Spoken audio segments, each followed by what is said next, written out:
Good morning, children. Welcome back to our Google Classroom. Today, we can discuss our third chapter, Glimpses of the Past, in the textbook Honeydew.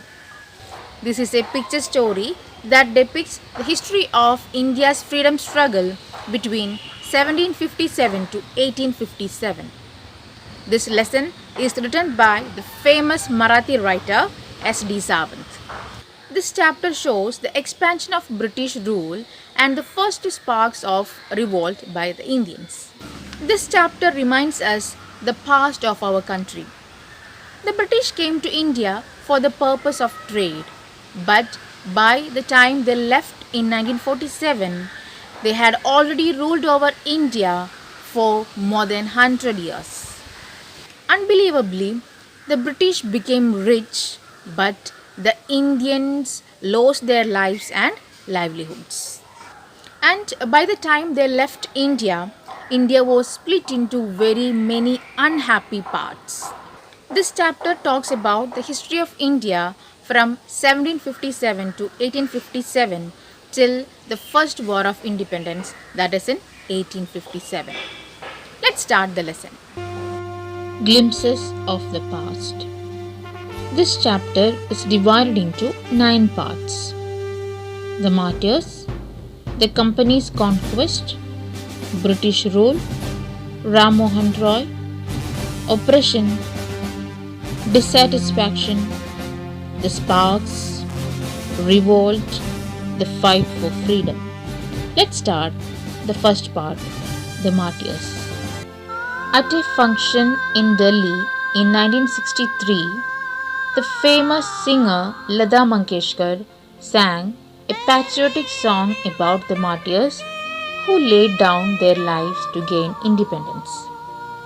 Leaders such as Jawaharlal Nehru, Lal Bahadur Shastri, and Indira Gandhi listened to the song that urged everybody to remember the sacrifice of the freedom fighters. Jawaharlal Nehru was reminded of Gandhiji, Bhagat Singh, Netaji, and many others. It is said that this song brought tears in the eyes of Jawaharlal Nehru.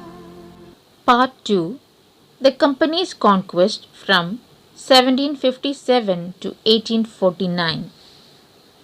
In 1757, the East India Company was in a strong position in India. Compared to the Indian princes, they had superior weapons. Part of the reason behind the success of foreigners was the short-sightedness of the Indian princes. Short-sightedness means lack of thinking properly. The Indian princes were short-sighted in their approach to the events of the time. Indian princes were fighting each other. They often sought the help of the company to defeat other princes. The people had no peace due to such constant fights. The internal rivalries among the Indian rulers helped the East India Company easily subdue the Indian princes one by one. Rivalries means competition for the same objective. Subdue means bring under control. So, the internal competition among the Indian rulers helped the East India Company easily bring them under control one by one. A far-seeing ruler like the brave Tipu of Mysore fought the British. Far-seeing means the ability to prepare wisely for the future. He died in the battlefield fighting with the English. These pictures show how did Indians react to these conquests. There were leaders who were talking in favor of the British. There were leaders who were talking against of the British. That means the general reaction to the British rule was not the same everywhere in India. There were some who thanked British for an era of peace. Others expressed discontent. Discontent means dissatisfaction that the country was subjected to foreign rule. Part 3, British rule from 1765 to 1836. Religious leaders preached or supported social evils such as untouchability and child marriage. One leader said, Anyone who crosses the seas loses his religion. another said, Women are the causes for all the misery in the world. these are the examples for the superstitions prevailed in India. The truth was that Indians had lost self respect. Due to this, the British scorned them. Scorned means avoided, hated, or rejected. They said, The natives are unworthy of trust, incapable of honesty. a man who was standing with them said, True, your honor, but I'm honest. this is the scene when a British was talking to a farmer. Being merchants, the British wanted quick profits and their heavy taxes forced farmers to abandon their fields. Abandon means give up. British said, you are still in arrears. Arrears means unpaid debt. If you don't pay next week, I'll have you sent to jail.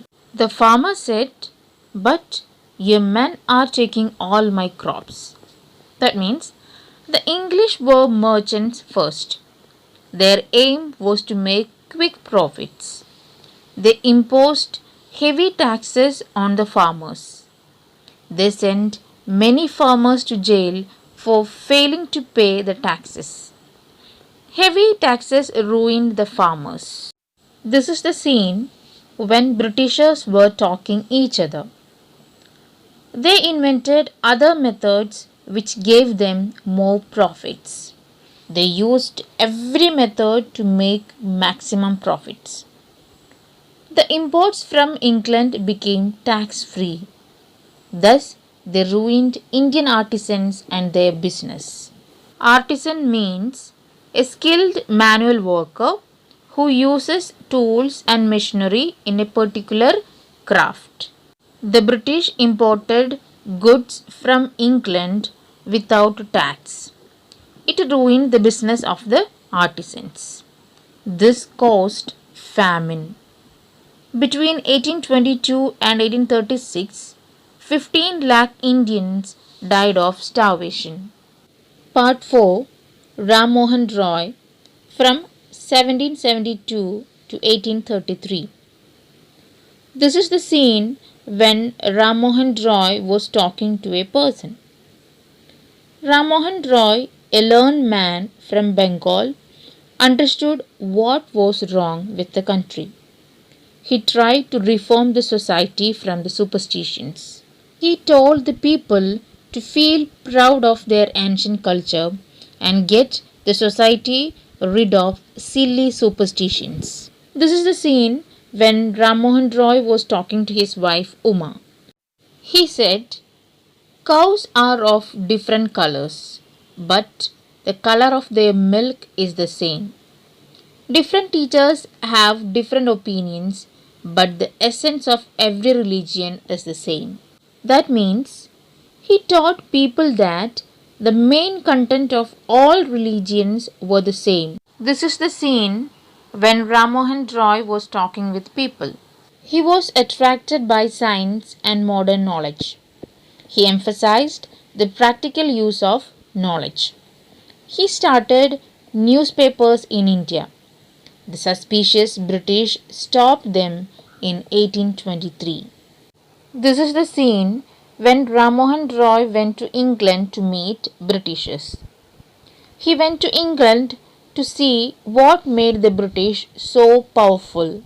There, he reminded the British about the duty of rulers towards their subjects.